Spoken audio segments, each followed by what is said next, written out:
You know, let's put this into perspective here for a minute, that the family business has been around for almost 190 years. And I was fortunate to be CEO for 35 of those years. It's really important that we acknowledge the work. We make a lot of good guitars. And that's what separates us pretty much from everybody else.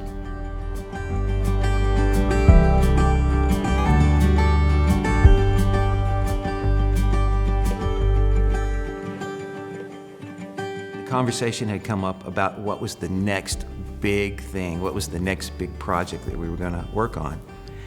And as I described some of the projects, Chris and Diane said, well, you know, we have this jeweler, and we would really like if we could come up with a story, and can you integrate our jeweler? And their jeweler's name was Gary Werkheiser, and we kind of talked about, hey, is there a way we can come up with something that we could really put jewelry on and make it something meaningful? And that's how it all kind of started.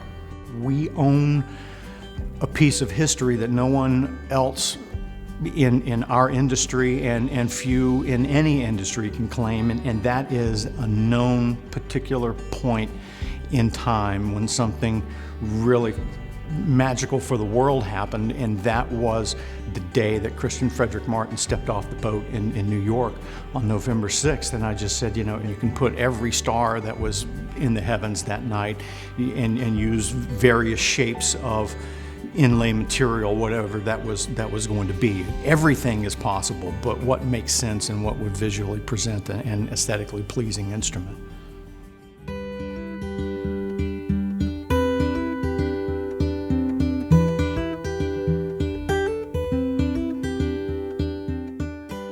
So to find a star map, a constellation arrangement was really key in the initial design part of it.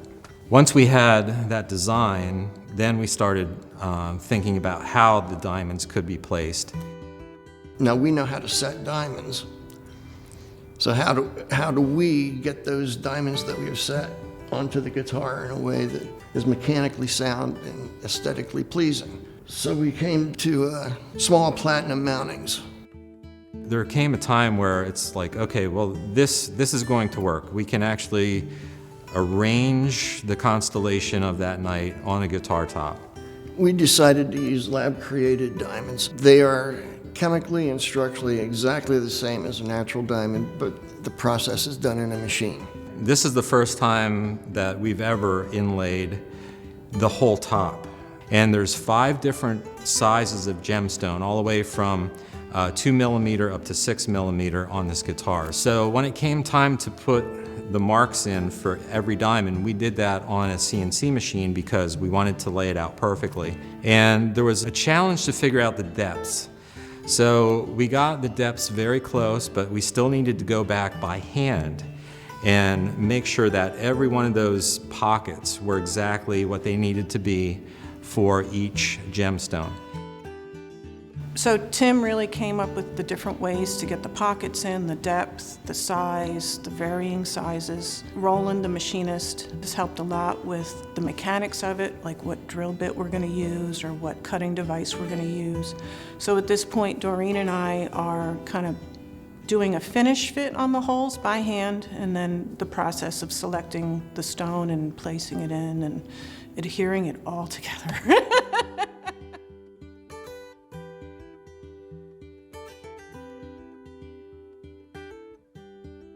It took a while, but their dedication to getting the project done was just fantastic. The specifications of the gems in the guitar are 436 created diamonds, 6 natural sapphires, 1 ruby, with a total weight of approximately 21 carats. This is the largest jeweled piece we've ever worked on, by quite a bit.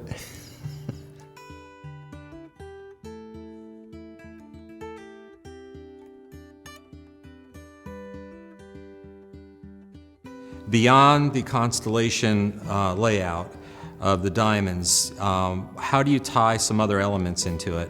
what kind of wood would we use? What would we do on the back? I took a trip we normally do down to Hearn Hardwoods, and we had a great meeting with them.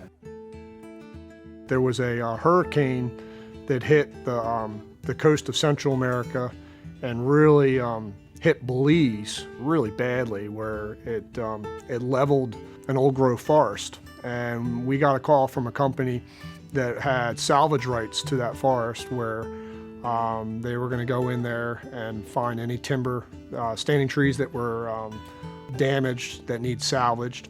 And it was like one day at dinner, we heard news where the forestry department and the employees of this operation had found this big rosewood tree. There really wasn't an opportunity to go look at this tree on that trip, but we knew we were coming back in about a month, and the next time my dad went. The day that I went and looked at that log was the first time I'd ever really been in pure jungle. We couldn't drive to the tree, but they did have an old D9 Caterpillar there. And we were going to be able to drive the cat up over the mountain, and it was a mountain. We get to the top of the mountain, we start down, we start to slide immediately. So we backed up and we left the Caterpillar running at the top of the hill because we couldn't start it again. And we started walking, and we walked for about an hour. We walked so far that in a jungle with no airplanes, no trucks, no machinery, no cars, we couldn't hear the Caterpillar without a muffler running. Walked down that trail, and the two guys were standing by this beautiful tree. The top was knocked out. It was only about 30 feet long, probably had lost 60 feet of top log to it. Got the picture with my old film camera. That was in the days before digital. And we got back up to the Caterpillar at dark and headed on out. Showed pictures of the tree to Brian, and that's where Brian takes over the story. At that point, they still hadn't had a way to get that tree out of the jungle.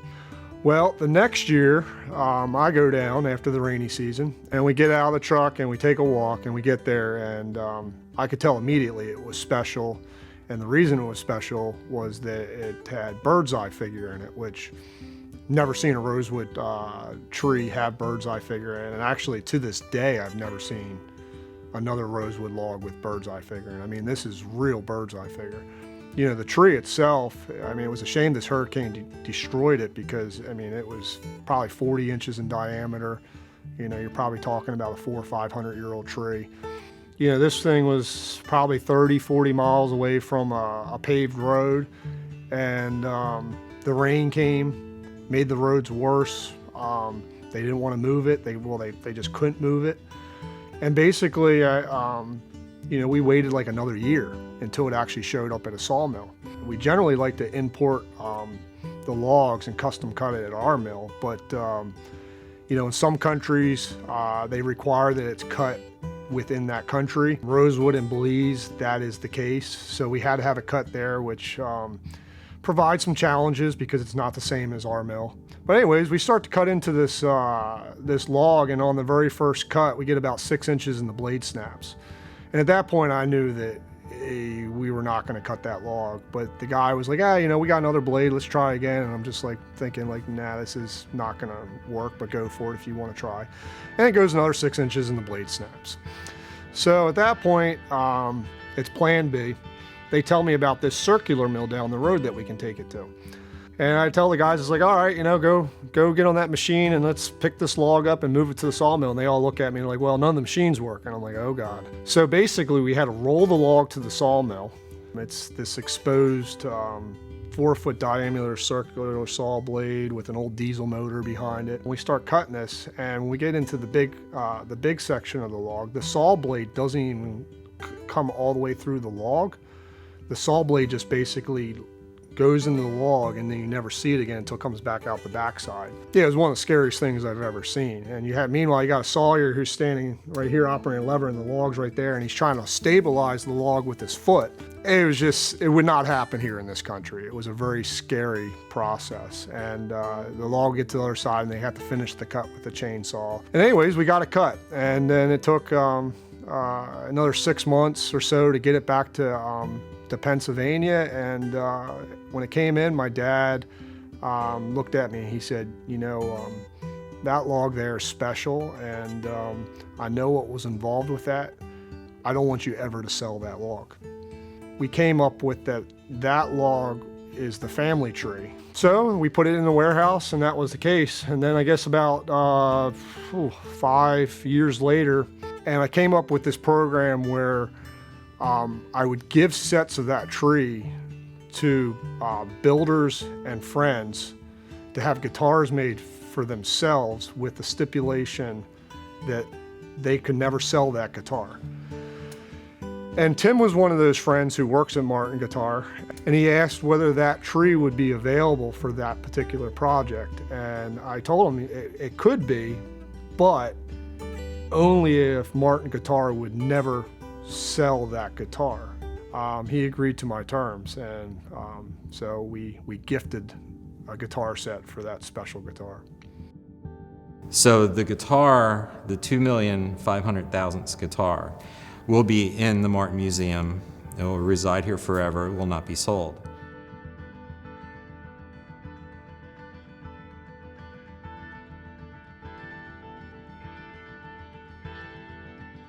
I really do think the key story here is CF's transition from Germany to New York City.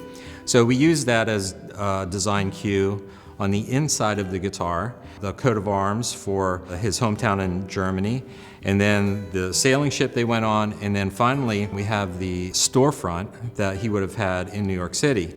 There's also a plaque on the inside made of stainless that describes what is going on with the whole guitar, so that way when folks come to the Martin Museum and they see the guitar, they kind of get the sense of the design of the whole instrument. There's a very familiar symbol people are used to seeing around here, which is the Star of Bethlehem.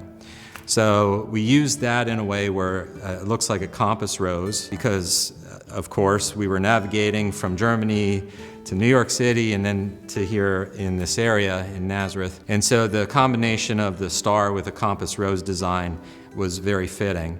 And we were able to then incorporate some precious metals into the fingerboard. So the middle star, which is just an outline, is all platinum wire. And then as we move into the guitar body, we start seeing not only the stars laid out in the celestial alignment, but we also have a pickguard, and that pickguard is made out of palladium. And in the palladium is the map of New York City from the 1830s, which Gary Werkheiser's jeweler Chris found in her research. And it's marked with a ruby, and that's exactly where his shop would have been on the map. And if you see that little gold border around there, that's actually 24 karat gold that was hammered into a slot that was created for the gold inlay. So it's not just hand engraved, but it's also gold fillet inlay around as a border. So the whole design, I think, came together beautifully. High-end materials for everything. And lastly, I'll talk about the bridge just a little bit. So a very old element of design for Martin Guitar would be a pyramid bridge. Today we use what we call a modern belly. So this is the very first time that we're combining those two elements, and this is a modern belly pyramid bridge, and we'll probably, now that we have it and know how to make it, we'll probably be using it on other series in the future, which is really cool. And that's what these guitars help us to do, design new elements, celebrating our history, celebrating our past, with an eye on the future.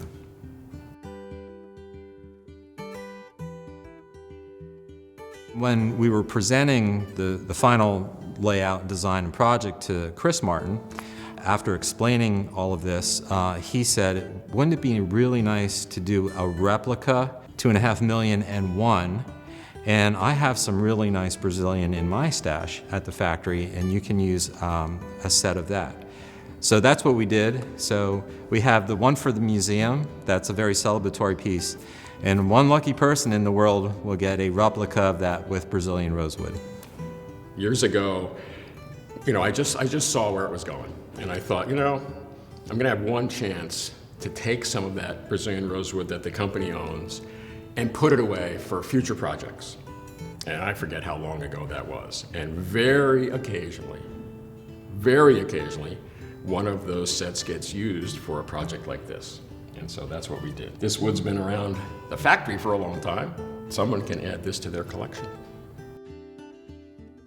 After this guitar had come together, you look at it and you're amazed at the journey that has taken place. You're just blown away. And I think Martin's capability is really endless. It's wherever your imagination can go, someone or a group of people can figure out a way to make it special.